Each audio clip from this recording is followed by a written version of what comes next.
कई लोग ये कह रहे हैं कि अगर आरक्षण अलग होगा तो समाज में टूट पैदा हो जाएगी, समाज में विघटन पैदा होगा, दलित समाज जो है टूट जाएगा। हम ये कहते हैं कि जब भारत में आरक्षण आया तब भी यही डायलॉग सभी देश के अन्य नेताओं ने बाबा साहब को कहे थे। तौर से कहूँगा वाल्मीकि समाज ज़्यादातर संख्या में भारतीय जनता पार्टी को सपोर्ट करता है और भारतीय जनता पार्टी को चाहिए कि इस वर्गीकरण का लाभ दे करके इसका श्रेय ले और वाल्मीकि समाज का भला करें। बड़े आंदोलन की तैयारी की रूपरेखा तैयार करेंगे।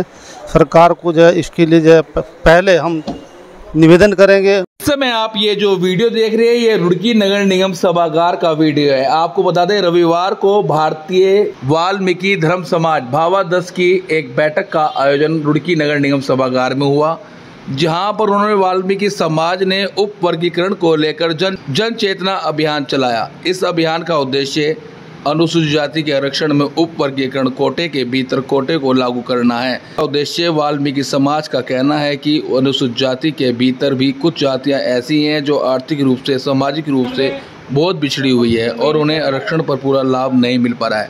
भारतीय वाल्मीकि धर्म समाज रजिस्टर्ड भावा 10 भारत के सौजन्य से यहाँ पर रखी गई है और मैं इस मीटिंग में इस उद्देश्य से पहुँचा हूँ कि माननीय सुप्रीम कोर्ट ने जो हाल ही में अभी फैसला दिया है आरक्षण में उपवर्गीकरण, उसको लेके हम समाज को जागरूक करने का काम कर रहे हैं, क्योंकि इसकी जानकारी, इसकी बारीकियां और इससे जुड़े हुए जो बहुत सारे पहलू हैं जिससे हमारे समाज जो सदियों से जब से देश आज़ाद हुआ है तब से अब तक इससे वंचित रहा है। क्योंकि आरक्षण की जो मंशा थी, जो सबसे कमज़ोर तबके हैं उनको आगे लाने की जो उद्देश्य से आरक्षण किया गया था, उसका लाभ कई जातियों को, जिसमें वाल्मीकि समाज भी है, उनको उसका लाभ नहीं लेने दिया गया। कुछ विशेष जाति के लोगों ने इसका लाभ वहाँ तक पहुँचा और उन्होंने लिया और दूसरी जातियों को वंचित रखा, उसको धकेला। तो हम वाल्मीकि समाज को जागरूक करने के लिए आए हैं कि वो आंदोलन वर्गीकरण की इस लड़ाई में हमारा साथ दें। हम विभिन्न प्रदेशों में जाकर लोगों को जागरूक कर रहे हैं और इसके फ़ायदे बता रहे हैं और ये क्यों ज़रूरी है इस पर भी हम चर्चा कर रहे हैं। केवल वाल्मीकि समाज नहीं, बल्कि जैसे हरियाणा में अभी ये लागू हुआ है, पंजाब में लागू, पंजाब के संदर्भ में तो ये इस वर्गीकरण का निर्णय ही आया, माननीय सुप्रीम कोर्ट ने दिया है। तो हम उन तमाम जातियों को जो वहाँ सूची बनी है, इस तरीके की जातियों को जागरूक कर रहे हैं, उनसे मतलब बातचीत कर रहे हैं, संवाद कर रहे हैं और बता रहे हैं कि हम कैसे अपने समाज को आगे ले जा सकते हैं। ठीक है सर, अनुसूचित जाति की बात करें तो अभी तक कितना आरक्षण आप लोगों को मिलता है यहाँ पर? देखिए, इसका टोटल डाटा तो अभी मौजूद नहीं है, लेकिन अब तक जो इस वर्गीकरण से पहले हमें इसका लाभ आंशिक तौर पर मिला।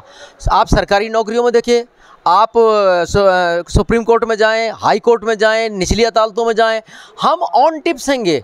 बड़े IAS अधिकारी, PCS अधिकारी, सेकंड रैंक, थर्ड रैंक, यहाँ पर हम जब जाएंगे, हाँ एक क्षेत्र है जिसमें हमारा पूरा आरक्षण है, वहाँ कोई हमसे नहीं लड़ता। लेकिन जब हम आरक्षण की बात करते हैं, ऊंचे पदों की बात करते हैं, तो लोग हमें, हमारे समाज को बरगलाने का काम करते हैं। उनका दो तरह का विरोध है, एक तो तीव्र विरोध है जो वो आवाज़ से करते हैं, दूसरा एक शांत विरोध है जो हमें बरगला के करते हैं। कई लोग ये कह रहे हैं कि अगर आरक्षण अलग होगा तो समाज में टूट पैदा हो जाएगी, समाज में विघटन पैदा होगा, दलित समाज जो है टूट जाएगा। हम ये कहते हैं कि जब भारत में आरक्षण आया तब भी यही डायलॉग सभी देश के अन्य नेताओं ने बाबा साहब को कहे थे कि इससे समाज टूटेगा, लेकिन ऐसा कुछ नहीं हुआ। क्योंकि समाज तब टूटता है जब पूरे शरीर में उसका सारा हिस्सा स्वस्थ हो और एक हिस्सा कमज़ोर रह जाए, तो वो निश्चित तौर पे शरीर कमज़ोर होता है तो समाज भी टूटता है। समाज के सारे तबके या एक तबका ताकतवर होगा, सुरक्षित होगा और बाकी लोग असुरक्षित होंगे, तो फिर इससे जो है समाज कमज़ोर होता है। वर्गीकरण समाज को मजबूत करने का एक तरीका है। देश के लगभग 18 प्रांतों में हम लोग काम कर रहे हैं और कई प्रांतों में हमने इस विषय पर विजय भी प्राप्त की है। हरियाणा, पंजाब में विजय प्राप्त कर ली है। अब उत्तराखंड में हम ये रणनीति बना रहे हैं, जिला जिला जा कर के, मोहल्ला मोहल्ला, गांव गांव जा कर के हम अपने समाज को जागरूक करेंगे।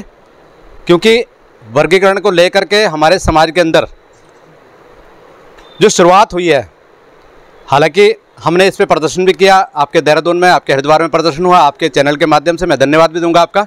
आपने उस समय प्रमुखता से उठाया। आज भी और उस समय भी और आने वाले समय में भी जब तक ये डिमांड सरकार पूरा नहीं करती, हमारी ये मांग रहेगी माननीय पुष्कर सिंह धामी जी से, देश की सरकार से, कि वो अगर वास्तव में वाल्मीकि समाज के हितैषी होने का दम्भ भरते हैं वो वास्तव में जीरो टॉलरेंस की सरकार चलाने का दम भरते हैं कि लाभ जो निचले पायदान पर खड़ा, पिछले पायदान पर खड़ा व्यक्ति है उसको भी लाभ मिल जाए। तो उसका सबसे अच्छा तरीका यही है कि जो सुप्रीम कोर्ट का आदेश आया है, यानी आरक्षण में उपवर्गीकरण, उसको जल्दी जल्दी कर दें, ताकि क्योंकि वाल्मीकि समाज में यहाँ पर खुले तौर से कहूँगा, वाल्मीकि समाज ज़्यादातर संख्या में भारतीय जनता पार्टी को सपोर्ट करता है और भारतीय जनता पार्टी को चाहिए कि इस वर्गीकरण का लाभ दे करके इसका श्रेय ले और वाल्मीकि समाज का भला करें।